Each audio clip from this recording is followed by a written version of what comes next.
I'm an artist working in multiple fields. The roots of my practice come from club performance, and I trained in digital media, in photography and sound and video, and concurrently I entered into a lifestyle of clubbing and meeting people in the LGBT community in Sydney, and through that I kind of naturally gravitated towards doing cabaret and club performance. I like to see myself as a storyteller, and I feel like the kind of work I do, working with masks and costumes and full body prosthesis through the frame of mythology, I feel like it's a very ancient and universal way of storytelling, but I think that I do it in a very contemporary way through the club.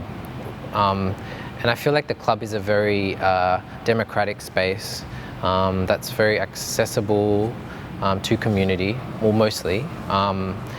And because of that, it offers a very supportive and experimental environment that I feel like is very important for me, because it offers so much generative potential for my work. So I've been working on a body of work called The Fantastic Creatures since 2007. Through the club, and especially through the kind of like LGBT scene, there's a very big and important and international way of communicating through spectacle and through costume and through dress. I've got now a family of, I think it's like 12 different mythical creatures, fantastic figures that I perform as. They originally started as very kind of sculptural forms that completely abstracted my body, where you couldn't actually see any of me. So like big kind of like bulbous, bubbly figures, and like amplified forms much taller than myself, or like bringing myself into like a bipedal, quadrupedal state, so like on all fours. And more recently, I've been looking at how to communicate this transformation, but in a much more, and with the work I'm doing here, much more just beyond human space, becoming a kind of like machine human. So yeah, that's been the kind of investigation I've been working on, that I keep building on, and I feel like it will be a lifelong practice.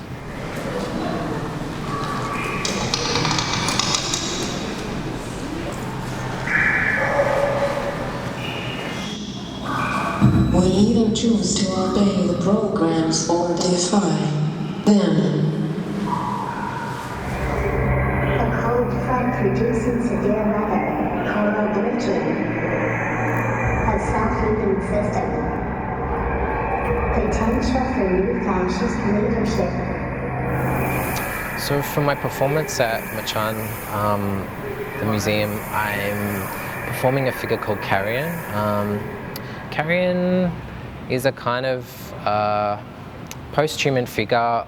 I would say that it's a figure that investigates the space between machines, humans, and animals. It's kind of like it's quite an organic cyborg, and there's so many kind of historical tropes looking at cyborgian figures in pop culture, and there's a play on that, but I wanted to kind of expand and find something native to my language.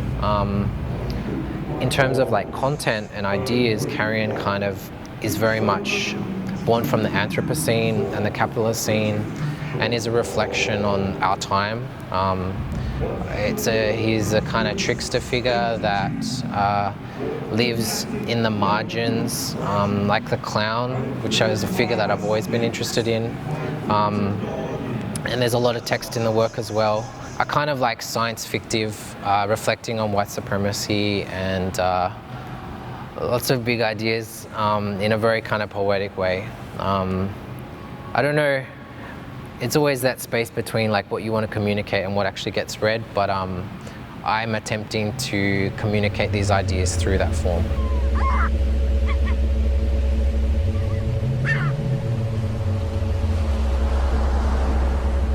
My my first time here in Indonesia and in Jakarta, and it's been such a open and supportive and quite a radical space for me.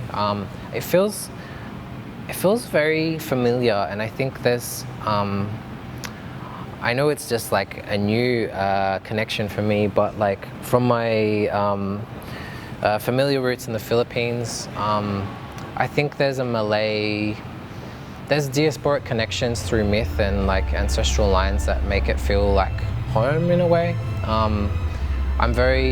Through talking to other artists involved in the program, I'm so excited to be part of something